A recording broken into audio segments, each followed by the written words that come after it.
नमस्कार साथियों, आज सुनिए मुंशी प्रेमचंद की लिखी कहानी आप बीती। प्राय अधिकांश साहित्य सेवियों के जीवन में एक ऐसा समय आता है जब पाठकगण उनके पास श्रद्धापूर्ण पत्र भेजने लगते हैं। कोई उनकी रचना शैली की प्रशंसा करता है, कोई उनके सद्विचारों पर मुग्ध हो जाता है। लेखक को भी कुछ दिनों से यह सौभाग्य प्राप्त है। ऐसे पत्रों को पढ़कर उसका हृदय कितना गदगद हो जाता है, इसे किसी साहित्य सेवी से ही पूछना चाहिए। अपने फटे कमल पर बैठा हुआ वह गर्व और आत्मगौरव की लहरों में डूब जाता है। भूल जाता है कि रात को गीली लकड़ी से भोजन पकाने के कारण सिर में कितना दर्द हो रहा था।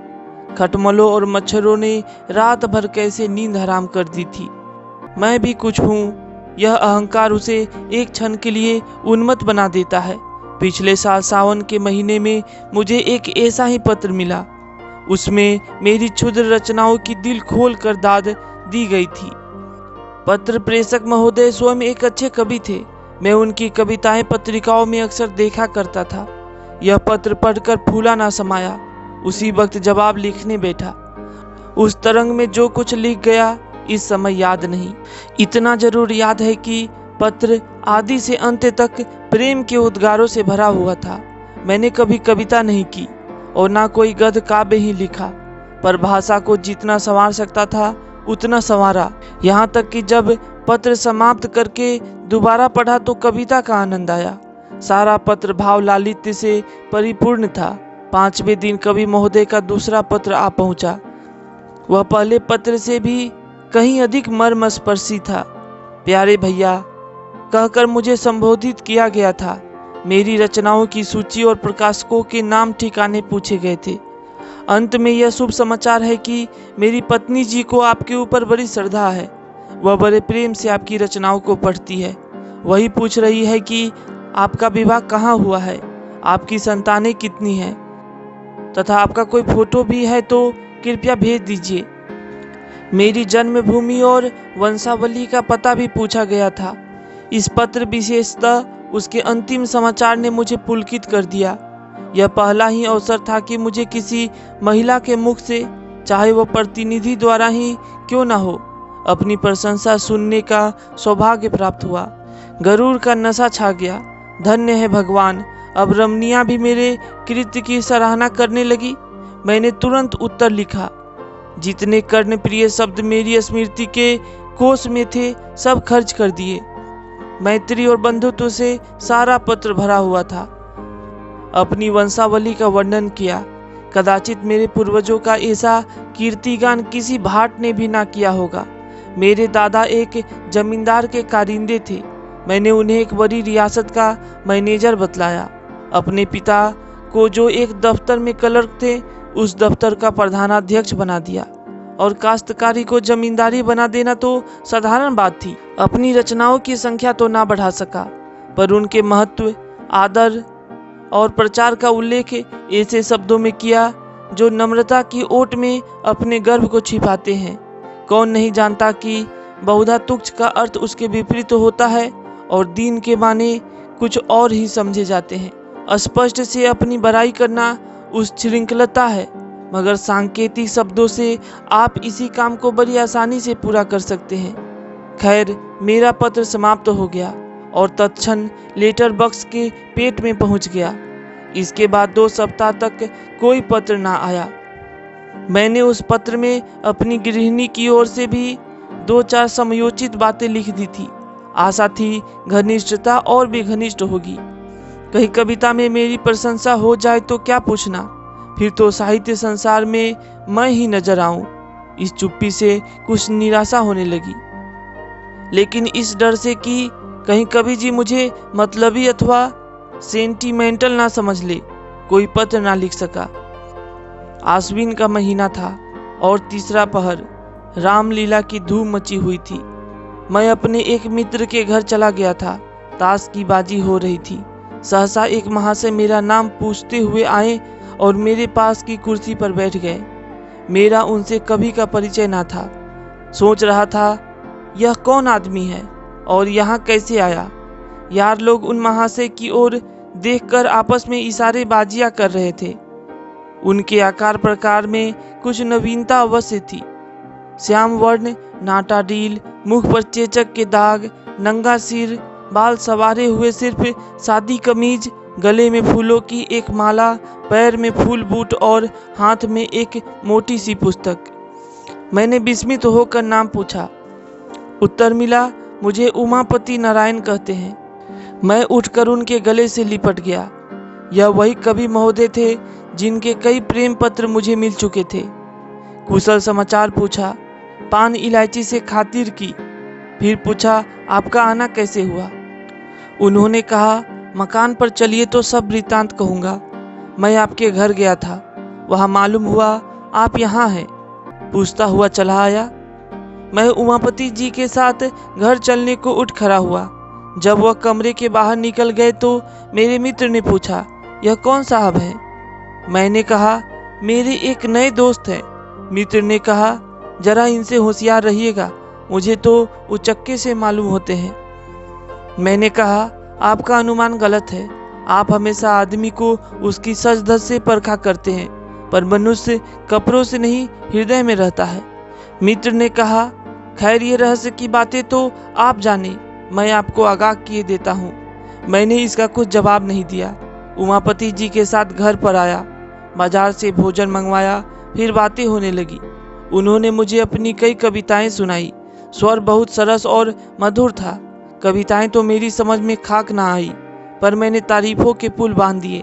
झूम झूम कर वाह वाह करने लगा, जैसे मुझसे बढ़कर कोई काव्य रसिक संसार में ना होगा। संध्या को हम रामलीला देखने गए। लौटकर उन्हें फिर भोजन कराया। अब उन्होंने अपना वृत्तांत सुनाना शुरू किया। इस समय वह अपनी पत्नी को लेने के लिए कानपुर जा रहे हैं। उसका मकान कानपुर ही में है। उनका विचार है कि एक मासिक पत्रिका निकाले। उनकी कविताओं के लिए एक प्रकाशक 1000 रुपये देता है, पर उनकी इच्छा तो यह है कि उन्हें पहले पत्रिका में क्रमशः निकालकर फिर अपनी ही लागत से पुस्तकाकार छपवाए। कानपुर में उनकी जमींदारी भी है, पर वह साहित्यिक जीवन व्यतीत करना चाहते हैं। जमींदारी से उन्हें घृणा है। उनकी स्त्री एक कन्या विद्यालय में प्रधानाध्यापिका है। आधी रात तक बातें होती रही। अब उनमें से अधिकांश याद नहीं है। हाँ, इतना याद है कि हम दोनों ने मिलकर अपने भावी जीवन का एक कार्यक्रम तैयार कर लिया था। मैं अपने भाग्य को सराहता था कि भगवान ने बैठे बैठाए ऐसा सच्चा मित्र भेज दिया। आधी रात बीत गई तो सोए। उन्हें दूसरे दिन 8 बजे की गाड़ी से जाना था। मैं जब सो कर उठा तब 7 बज चुके थे। उमापति जी हाथ मुंह धोए तैयार बैठे थे। बोले, अब आज्ञा दीजिए, लौटते समय इधर ही से जाऊंगा। इस समय आपको कुछ कष्ट दे रहा हूँ, क्षमा कीजिएगा। मैं कल चला तो प्रातःकाल के 4 बजे थे। 2 बजे रात से परा जाग रहा था कि कहीं नींद ना आ जाए, बल्कि यूँ समझिए कि सारी रात जागना पड़ा, क्योंकि चलने की चिंता लगी हुई थी। गाड़ी में बैठा तो झपकियाँ आने लगी। कोट उतार कर रख दिया और लेट गया। तुरंत नींद आ गई। मुगल सराय में नींद खुली। कोट गायब। नीचे ऊपर चारों तरफ देखा, कहीं पता नहीं। समझा किसी महाशय ने उड़ा दिया। सोने की सजा मिल गई। कोट में 50 रुपये खर्च के लिए रखे थे, वे भी उसके साथ उड़ गए। आप मुझे 50 रुपये दें, पत्नी को मैके से लाना है, कुछ कपड़े वगैरह ले जाने पड़ेंगे। फिर ससुराल में सैकड़ों तरह के नेक जोग लगने हैं। कदम कदम पर रुपए खर्च होते हैं। ना खर्च कीजिए तो हंसी हो।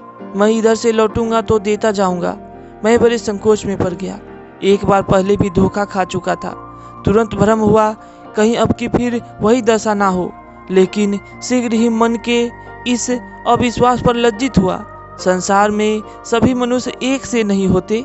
यह बेचारे इतने सज्जन हैं, इस समय संकट में पड़ गए हैं और मिथ्या संदेह में पड़ा हुआ हूँ। घर में आकर पत्नी से कहा, तुम्हारे पास कुछ रुपए तो नहीं है? स्त्री ने कहा, क्या करोगे? मैंने कहा, मेरे मित्र जो कल आए हैं उनके रुपए किसी ने गाड़ी में चुरा लिए। उन्हें बीबी को विदा कराने ससुराल जाना है, लौटती बार देते जाएंगे। पत्नी ने व्यंग करके कहा, तुम्हारे जितने मित्र आते हैं सब तुम्हें ठगने ही आते हैं, सभी संकट में पड़े रहते हैं। मेरे पास रुपए नहीं हैं। मैंने खुशामद करते हुए कहा, लाओ दे दो, बेचारे तैयार खड़े हैं, गाड़ी छूट जाएगी। स्त्री ने कहा, कह दो इस समय घर में रुपए नहीं है। मैंने कहा, यह कह देना आसान नहीं है। इसका अर्थ तो यह है कि मैं दरिद्र ही नहीं, मित्रहीन भी हूँ। नहीं तो क्या मेरे लिए 50 रुपये का इंतजाम ना हो सकता? उमापति को भी विश्वास ना आएगा कि मेरे पास रुपए नहीं है। इससे तो कहीं अच्छा हो कि साफ साफ यह कह दिया जाए कि हमको आप पर भरोसा नहीं है, हम आपको रुपए नहीं दे सकते। कम से कम अपना पर्दा तो ढका रह जाएगा। श्रीमती ने झुंझलाकर संदूक की कुंजी मेरे आगे फेंक दी और कहा, तुम्हें जितना बहस करना आता है उतना कहीं आदमियों को परखना आता तो अब तक आदमी हो गए होते। ले जाओ, दे दो, किसी तरह तुम्हारी मर्जाद तो बनी रहे, लेकिन उधार समझकर मत दो। यह समझ लो कि पानी में फेंके देते हैं। मुझे आम खाने से काम था, पेड़ गिनने से नहीं। चुपके से रुपए निकाले और लाकर उमापति को दे दिए। फिर लौटती बार आकर रुपए दे जाने का आश्वासन देकर वह चल दिए। 7वें दिन शाम को वह घर से लौट आए। उनकी पत्नी और पुत्री भी साथ थी। मेरी पत्नी ने शक्कर और दही खिलाकर उनका स्वागत किया। मुंह दिखाई के 20 रुपए दिए। उनकी पुत्री को भी मिठाई खाने को 2 रुपए दिए। मैंने समझा था उमापति आते ही मेरे रुपए गिनने लगेंगे, लेकिन उन्होंने पहर रात गए तक रुपयों का नाम भी नहीं लिया। जब मैं घर में सोने गया तो बीवी से कहा, इन्होंने तो रुपए नहीं दिए जी। पत्नी ने व्यंग से हंसकर कहा, तो क्या सचमुच तुम्हें आशा थी कि वह आते ही आते तुम्हारे हाथ में रुपए रख देंगे? मैंने तो तुमसे पहले ही कह दिया था कि फिर पाने की आशा से रुपए मत दो। यही समझ लो कि किसी मित्र को सहायतार्थ दे दिए। लेकिन तुम भी विचित्र आदमी हो। मैं लज्जित और चुप हो रहा। उमापति जी 2 दिन रहे। मेरी पत्नी उनका यथोचित आदर सत्कार करती रही, लेकिन मुझे उतना संतोष ना था। मैं समझता था उन्होंने मुझे धोखा दिया। तीसरे दिन प्रातःकाल वह चलने को तैयार हुए। मुझे अब भी आशा थी कि वह रुपए देकर जाएंगे, लेकिन जब उनकी नई राम कहानी सुनी तो सन्नाटे में आ गया। वह अपना बिस्तर बांधते हुए बोले, बड़ा ही खेद है कि मैं अब की बार आपके रुपए ना दे सका। बात यह है कि मकान पर पिताजी से भेंट ही नहीं हुई। वह तहसील वसूल करने गांव चले गए थे और मुझे इतना अवकाश ना था कि गांव तक जाता। रेल का रास्ता नहीं है, बैलगाड़ियों पर जाना पड़ता है। इसीलिए मैं एक दिन मकान पर रहकर ससुराल चला गया। वहाँ सब रुपए खर्च हो गए। विदाई के रुपए ना मिल जाते तो यहाँ तक आना कठिन था। अब मेरे पास रेल का किराया तक नहीं है। आप मुझे 25 रुपये और दे दे, मैं वहाँ जाते ही भेज दूंगा। मेरे पास 21 तक का किराया नहीं है। जी मैं तो आया कि टका सा जवाब दे दूं, पर इतनी अशिष्टता ना हो सकी। फिर पत्नी के पास गया और रुपए मांगे। अब कि उन्होंने बिना कुछ कहे सुने रुपए निकाल कर मेरे हवाले कर दिए। मैंने उदासीन भाव से रुपए उमापति जी को दिए। जब उनकी पुत्री और अर्धांगिनी जीने से उतर गई तो उन्होंने बिस्तर उठाया और मुझे प्रणाम किया। मैंने बैठे बैठे सर हिलाकर जवाब दिया। उन्हें सड़क तक पहुंचाने भी ना गया। 1 सप्ताह के बाद उमापति जी ने लिखा, मैं कार्यवश बरार जा रहा हूँ, लौट कर रुपये भेजूंगा। 15 दिन के बाद एक पत्र लिखकर कुशल समाचार पूछे, कोई उत्तर ना आया। 15 दिन के बाद फिर रुपयों का तकाजा किया, उसका भी कुछ जवाब ना मिला। 1 महीने के बाद फिर तकाजा किया, उसका भी यही हाल। एक रजिस्ट्री पत्र भेजा, वह पहुंच गया, इसमें संदेह नहीं, लेकिन जवाब उसका भी ना आया। समझ गया, समझदार जोरू ने जो कुछ कहा था वह अक्षरशः सत्य था। निराश होकर चुप हो रहा। इन पत्रों की मैंने पत्नी से चर्चा भी नहीं की और ना उसी ने कुछ इस बारे में पूछा। इस कपट व्यवहार का मुझ पर वही असर पड़ा जो साधारणतः स्वाभाविक रूप से पड़ना चाहिए। कोई ऊंची और पवित्र आत्मा इस छल पर भी अटल रह सकती थी। मुझे यह समझकर संतोष हो सकता था कि मैंने अपने कर्तव्य को पूरा कर दिया। यदि ऋणी ऋण नहीं चुकाए तो मेरा क्या अपराध, पर मैं इतना उदार नहीं हूँ। यहाँ तो महीनों सिर खपाता हूँ, कलम घिसता हूँ, तब जाकर नगद नारायण के दर्शन होते हैं। इसी महीने की बात है, मेरे यंत्रलय में एक नया कंपोजिटर बिहार प्रांत से आया। काम में चतुर जान पड़ता था। मैंने उसे 15 रुपये मासिक पर नौकर रख लिया। पहले किसी अंग्रेजी स्कूल में पढ़ता था। असहयोग के कारण पढ़ना छोड़ बैठा था। घर वालों ने किसी प्रकार की सहायता देने से इनकार किया। विवश होकर उसने जीविका के लिए यह पेशा अख्तियार कर लिया। कोई 17-18 वर्ष की उम्र थी। स्वभाव में गंभीरता थी। बातचीत बहुत सलीके से करता था। यहाँ आने के तीसरे दिन बुखार आने लगा। 2-4 दिन तो ज्यों त्यों करके काटे, लेकिन जब बुखार ना छूटा तो घबरा गया। घर की याद आई और कुछ ना सही घर वाले क्या दवा दर्पण भी ना करेंगे। मेरे पास आकर बोला, महाशय मैं बीमार हो गया हूँ, आप कुछ रुपए दे दे तो घर चला जाऊं, वहां जाते ही रुपयों का प्रबंध करके भेज दूंगा। वह वास्तव में बीमार था। मैं उससे भली भांति परिचित था। यह भी जानता था कि यहाँ रहकर वह कभी स्वास्थ्य लाभ नहीं कर सकता। उसे सचमुच सहायता की जरूरत थी, पर मुझे शंका हुई कि कहीं यह भी रुपये हजम ना कर जाए। जब एक विचारशील सुयोग विद्वान पुरुष धोखा दे सकता है तो ऐसे अर्धशिक्षित नवयुवक से कैसे यह आशा की जाए कि वह अपने वचन का पालन करेगा। मैं कई मिनट तक घोर संकट में पड़ा रहा। अंत में बोला, भाई मुझे तुम्हारी दया पर बहुत दुख है, मगर मैं इस समय कुछ न कर सकूंगा। बिल्कुल खाली हाथ हूँ, खेद है। यह कोरा जवाब सुनकर उसकी आंखों से आंसू गिरने लगे। वह बोला, आप चाहे तो कुछ न कुछ प्रबंध अवश्य कर सकते हैं। मैं जाते ही आपके रुपए भेज दूंगा। मैंने दिल में कहा, यहाँ तुम्हारी नीयत साफ है, लेकिन घर पहुंचकर भी यही नीयत रहेगी, इसका क्या प्रमाण है? नीयत साफ रहने पर भी मेरे रुपए दे सकोगे या नहीं, यह कौन जाने। कम से कम तुमसे वसूल करने का मेरे पास कोई साधन नहीं है। प्रकट में कहा, इसमें मुझे कोई संदेह नहीं है, लेकिन खेद है कि मेरे पास रुपए नहीं है। हाँ, तुम्हारी जितनी तनख्वाह निकलती हो वह ले सकते हो। उसने कुछ जवाब नहीं दिया। किम कर्तव्य विमूढ़ की तरह एक बार आकाश की ओर देखा और चला गया। मेरे हृदय में कठिन वेदना हुई, अपनी स्वार्थपरता पर ग्लानि हुई, पर अंत को मैंने जो निश्चय किया था उसी पर स्थिर रहा। इस विचार से मन को संतोष हो गया कि मैं ऐसा कहाँ का धनी हूँ जो यूं रुपए पानी में फेंकता फिरूं। यह है उस कपट का परिणाम जो मेरे कवि मित्र ने मेरे साथ किया। मालूम नहीं आगे चलकर इस निर्बलता का क्या कुफल निकलता, पर सौभाग्य से उसकी नौबत ना आई। ईश्वर को मुझे इस अपयश से बचाना मंजूर था। जब वह आंखों में आंसू भरे मेरे पास से चला तो कार्यालय के एक क्लर्क पंडित पृथ्वीनाथ से उसकी भेंट हो गई। पंडित जी ने उससे हाल पूछा। पूरा वृतांत सुन लेने पर बिना किसी आगा पीछा के उन्होंने 15 रुपये निकाल कर उसे दे दिए। ये रुपये उन्हें कार्यालय के मुनीम से उधार लेने पड़े। मुझे यह हाल मालूम हुआ तो हृदय के ऊपर से एक बड़ा बोझ सा उतर गया। अब वह बेचारा मजे से अपने घर पहुंच जाएगा। यह संतोष मुफ्त ही में प्राप्त हो गया। कुछ अपनी नीचता पर लज्जा भी आई। मैं लंबे लंबे लेखों में दया, मनुष्यता और सद्व्यवहार का उपदेश किया करता था, पर अवसर पड़ने पर साफ जान बचाकर निकल गया। और यह बेचारा क्लर्क जो मेरे लेखों का भक्त था, इतना उदार और दयाशील निकला। गुरु गुरु ही रहे, चेला शक्कर हो गए। खैर, उसमें भी एक व्यंग्यपूर्ण संतोष था कि मेरे उपदेशों का असर मुझ पर ना हुआ। ना सही, दूसरों पर तो हुआ। चिराग के तले अंधेरा रहा तो क्या हुआ, उसका प्रकाश तो फैल रहा है। पर कहीं बेचारे को रुपए ना मिले तो खूब छकेंगे। हजरत को आरे हाथों लूंगा। किंतु मेरी यह अभिलाषा ना पूरी हुई।